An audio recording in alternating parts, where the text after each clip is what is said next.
cô bay cô khi mai mưa ngày yang cô ba nang na we cô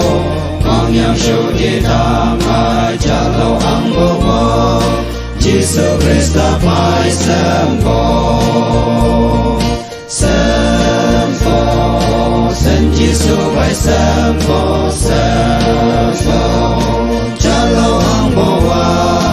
đi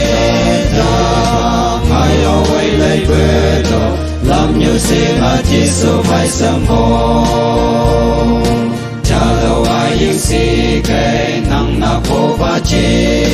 buồn chi ai những gì dù lăng chi xin ngã cái mình có ai ngã về đâu mà ra đi cô Jesus Christ phải xem cô sen Jesus phải xem cô nhớ lâu ang cô qua đi ai ở quay lại về đâu làm như xin à Jesus phải xem cô nam sĩ cha như nghe xa ai những xin nát tên cô qua ye tu ye nát yang lâu xí cái ha quay về xa lâu kia đâu có mai lắm cô Jesus Christ phải xem cô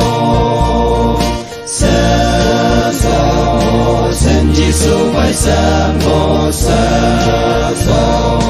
cha lâu ang cô qua đi ai ở quay lại về đâu làm như xin à Jesus phải xem cô